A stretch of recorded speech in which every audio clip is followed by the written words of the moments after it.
அனைவருக்கும் இனிய பொங்கல் நல்வாழ்த்துக்கள். வந்தா ராஜாவா தான் வருவேன்.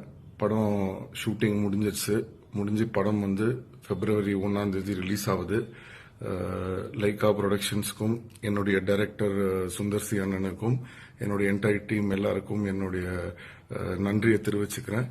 மற்றும் என்னுடைய ஃபேன்ஸுக்கு ஒரே ஒரு சின்ன ஒரு ரிக்வெஸ்ட், இந்த புத்தாண்டு பிளஸ் இந்த பொங்கல் அன்னைக்கு உங்ககிட்ட இந்த ஒரு விஷயத்த ஷேர் பண்ணணும்னு ஆசைப்பட்டேன். என்னன்னா, பொதுவா வந்து ஒரு ஸ்டார் படம் ரிலீஸ் ஆகும்போது நீங்க எல்லாரும் வந்து தியேட்டர்ல போய் படம் பார்க்கும்போது சில இடங்கள்ல வந்து அந்த டிக்கெட் எல்லாம் வந்து ரேட் அதிகமா இது பண்ணி வெளியில வந்து ஒரு பிளாக்லயோ இதுலயோ விற்கிறாங்க. அதுல வந்து நீங்க வந்து எக்ஸ்ட்ராவா காசு கொடுத்து படம் பார்க்க வேண்டிய அவசியம் கிடையாது.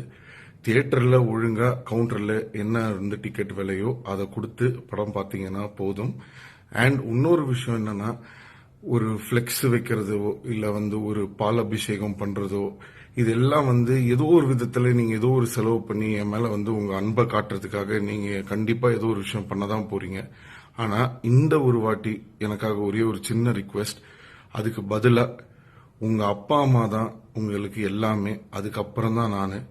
அந்த அன்பு நீங்க என் மேல வச்சிருக்கீங்கன்றது எனக்கு தெரியும். அதே மாதிரி இந்த வாட்டி இந்த பால் அபிஷேகம் பேனருக்கு பதிலா உங்க அம்மாவுக்கு ஒரு புடவை, உங்க அப்பாவுக்கு ஒரு சட்டை, உங்க தங்கச்சிக்கு ஒரு சாக்லேட், ஏதோ ஒண்ணு உங்களால முடிஞ்சத அந்த ஒரு விஷயத்த நீங்க பண்ணி அந்த உங்க தாய்க்கு நீங்க கொடுக்கிற அந்த ஒரு புடவையோட ஒரு போட்டோவோ இல்ல ஒரு வீடியோவோ எடுத்து அதை நீங்க போட்டீங்கன்னா அதை விட சந்தோஷம் எனக்கு வேற ஒண்ணுமே கிடையாது. அதை செய்யுங்க, எனக்கு அது போதும். ஏன்னா இந்த பேனர் கட் அவுட் இதெல்லாம் வச்சு நம்ம மாசு கெத்து காட்டுறதுன்றது முக்கியம் கிடையாது. நான் படத்துல நல்லா நடிச்சு உங்களை பேரை வந்து நான் காப்பாத்தணும், அதை நான் செய்யறேன். எனக்காக இதை நீங்க செய்யுங்க அப்படின்னு உங்ககிட்ட ஒரு ரிக்வெஸ்டா வைக்கிறேன். ஸோ இந்த நியூ இயர் நல்லபடியா எல்லாருக்கும் ஒரு நல்ல வருஷமா அமையும்னு நம்புறேன். Again, once again, happy Pongal. Love you all. நீங்க இல்லாம நான் இல்லை.